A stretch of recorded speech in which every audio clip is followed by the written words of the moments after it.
Welcome back to the channel, fellas. Over here today, we are going through my Toyota Tacoma suspension. I'm over here at my buddy Mal's shop. He is the owner and operator of RLT Suspension. Thanks for helping me, bud. Absolutely. What kind of stuff are you doing over here at RLT? Yeah, so we handle everything from high performance builds, like crazy suspension build outs, suspension tuning, suspension rebuilds, just like standard, like, hey, my shocks are leaking or they're not feeling right. All of that. Okay, anything suspension related. Anything suspension. And a little bit even above that, you also are doing detailing, PPF, tint, stuff like that? Absolutely. So that's our sister company right next door. It's called RLT Auto Spa. So yeah, a lot of cool stuff happening. We're gonna be taking a little bit deeper dive into this suspension setup I have. What do we have in front of us? Yeah, so these are the Dobinson IMS. They're a 2.2 inch diameter internal monotube strut. That's what the IMS stands for. Fully nitrogen charged shock. It has a valve stack in there on the compression and the rebound side, filled with 5-weight fluid from Dobinson's. These are an awesome shock. Before I've had the Kings on Lucy, there's other options, like we could have gone ADS, we could have gone Fox. Why did you steer me onto the Dobinsons? The Dobinsons are a solid middle ground option. I know this isn't the end game for you.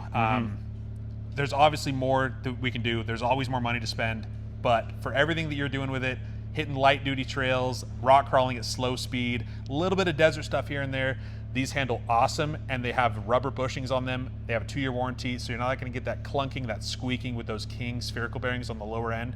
Here in Utah, the Mountain West region just chews those things up. The Teflon inner liner of the spherical bearing just goes to shit in like 6 to 9 months. So yeah, these are a lot better. Something cool that I like since I've been owning these is, number one, they're not chrome plated shafts, so I'm not dealing with rust being in Utah. And number two, this is more of a, per se, like economical build. There's no adjusters on this, and this ride's fantastic for the money that I paid for. Exactly. To jump up to the adjusters, it's a little bit more money, and obviously you have the ability to adjust it, fine tune it while you're on the go. If you're not willing to spend the money on that, a little bit of suspension tuning takes you a long way on these. Sure, and like I said, we have more of what I'd call a budget build. We have these base model, or I guess middle of the line Dobinsons, and then we have really cheap Raptor shocks in the rear. Yeah. I've only paid $100 plus whatever it took to rebuild that, and the truck ride's killer. Yeah, absolutely. Yeah, a little bit of science goes a long way on these builds. Having the right valving is all that you need. On today's video, we're going to be going through the front setup. We're going to be doing a little bit in the rear setup just to see what I did. We're actually going to be retuning these right now, so we're going to take a quick dive on just kind of what I have going on, because this is not an off-the-shelf setup. Miles has done a lot of custom work for this Tacoma to ride as killer as it does. Sweet, let's get right to it. All right, buddy.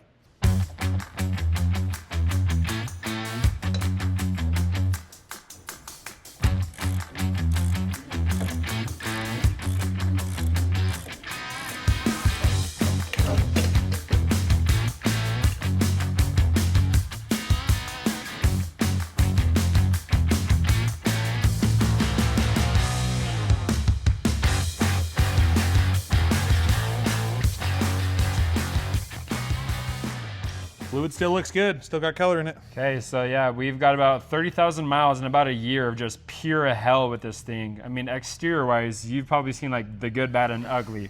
Exterior-wise, I would say it looks pretty decent, no? Yeah, absolutely. No major leakage on anything.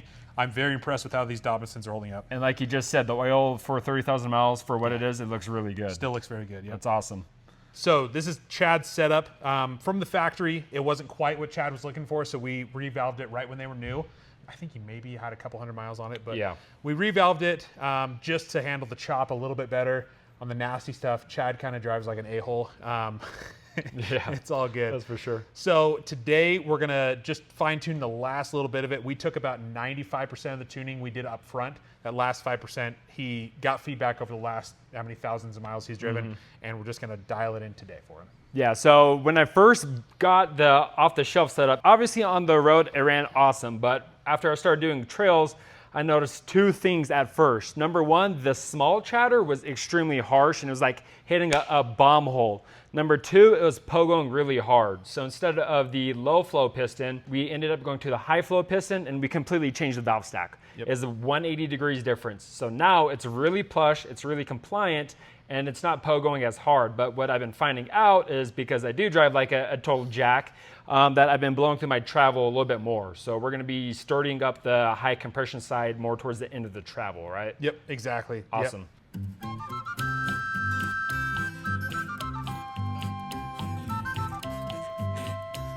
Okay, so we got everything torn apart. Like I said, we did change the piston to a high flow, and then on the compression side, we changed a flutter, and then we added a shim as well. Everything's ready to go back. Like what you're saying, for 30,000 miles, I mean, everything looks killer. Everything looks awesome. I have seen blown apart shims, broken shims at like a 10,000 mile mark on a daily driven vehicle. Okay, so +1 for Davidsons. We're gonna put everything back together now. We are gonna recharge it, and we're on to the next one already. Yes, sir. So typically when we have a shock torn down to this level, we are performing a full rebuild on it. All new seals, U-cups, wear bands, O-rings, wiper seals, the whole nine, all new fluid. But considering the fluid's still in such good shape, it's still got plenty of color in it, it's not cooked, the seals look great, there's no leakage, the internal floating piston's fine, there's no cavitation, meaning the oil and nitrogen have not mixed yet. We're gonna reassemble it, and Chad's gonna send it probably another 20 or 30,000 miles.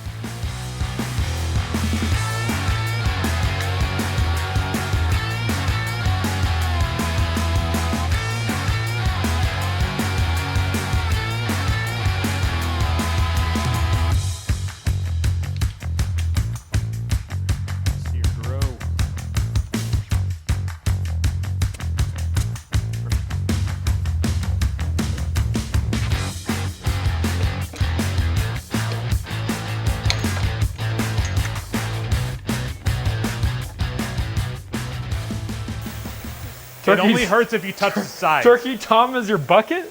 Turkey Tom, that's the timer. I know, but you're saying Turkey Tom is your bucket? No, I don't know. I need a... I know. Oh, what? I need a nut and the lid for the shock. All right, it only hurts if you touch the sides. What? Actually? Yeah, don't touch the sides. It's like playing doctor? Yeah, you're playing... No, I'm not trying. You got it. You and me go fishing in the dark. So the wear marks right here, this is called the seal head. This is oriented in the shock like that. When the seal head, every little movement, that thing just starts to jitter around a little bit, and if there's a side load, that's where those little wear marks come from. You've just been playing Pony Boy. Yep, look, yep. Said, boy, get over here, we're playing Pony. All right, got number 2 back together, all assembled, ready to stab back in the truck. So at RLT, we have every single shock we do a full inventory on. We deep clean the internals. We send the external, so like all the body parts, the spring, the cup, the top hat, the nut, the washers, the bushings. We send that through our ultrasonic cleaner, make sure everything's clean when it's going back together. That way you can get the best or the longest life out of your shocks. All right, she's good to go. Okay, Pony Boy, let's put these things back in, huh? We got fupa going on? What's going on? What's going on here, Steve? You ever done this before? She's got a little overhang. Here. Get her in. Right.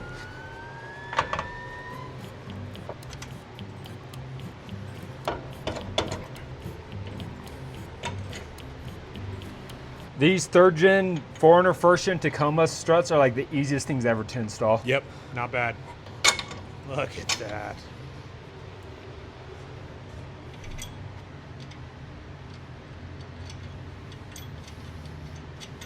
And on to the next side.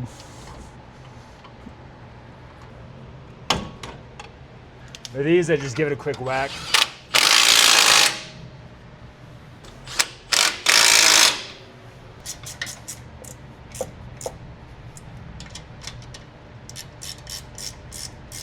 Over at RLT, everything gets torqued, but over at the Boneyard, everything's good and tight.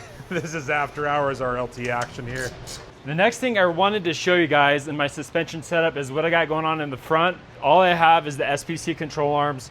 It's the newer gen stuff. I have the newer style ball joint.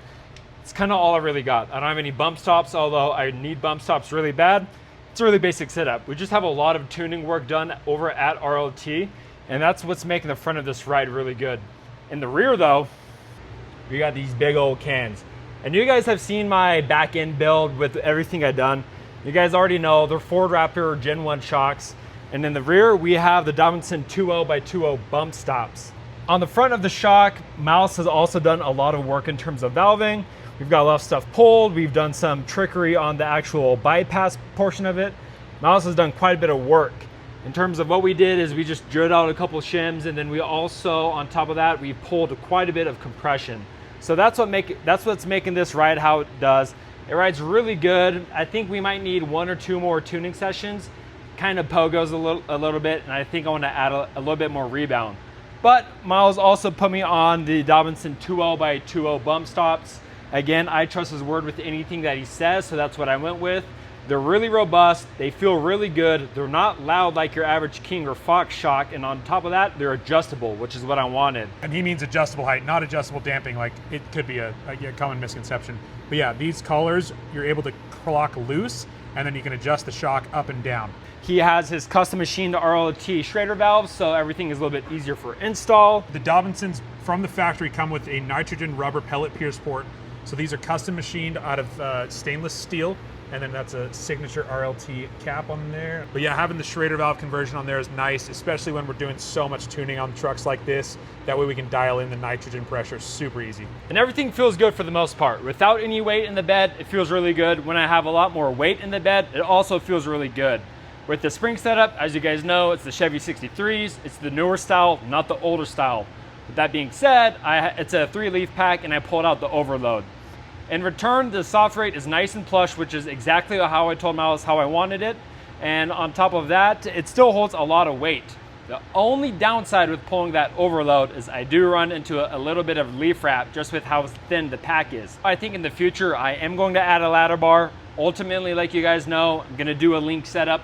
But for right now, on the Chevy 63s, I plan on doing a ladder bar setup. One last thing to mention is the reason why I think it rides so plush. It's got 6 3/4 inches of up travel before I run into full bumps. Okay, fellas, we got everything all valved. We got all tires on the ground. Before we do a quick test drive, huge shout out to RLT Suspension for always taking care of all my suspension stuff. How do people local or non-local get stuff rebuilt by you? How do they get something a similar setup as mine? We are an authorized dealer for a handful of different brands. We have shocks coming into us from all over the country and the Mountain West region. Every single week, people are shipping us shocks in. We also do full vehicles, obviously. We have a handful of lifts. I have a handful of very qualified technicians that have a true passion for suspension. So if you want to hit us up for any suspension work, any tuning, any rebuilding, revalving, let me know. If they're local, just give their shocks to you, and if they're not local, just ship them to you. Exactly. You got a form and all that. Yep, exactly. Yeah, go to our website, rltsuspension.com. There's a customer work order form in there. Just fill that all out. If you want a little extra discount, say Chad Bones sent me here. Okay, awesome. And that's same if you want a similar valving setup. If you want a similar Dobinson setup, just say Chad Bones, and Miles knows what to do. He's going to get you done right. Exactly. All right, sweet. Let's go drive this thing. Heck yeah.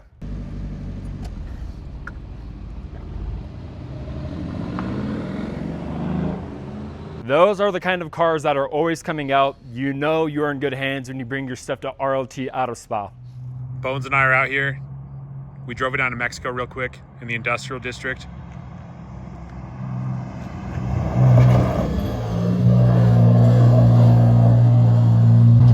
Oh, that looks dialed. How does she feel, buddy? That was at 47.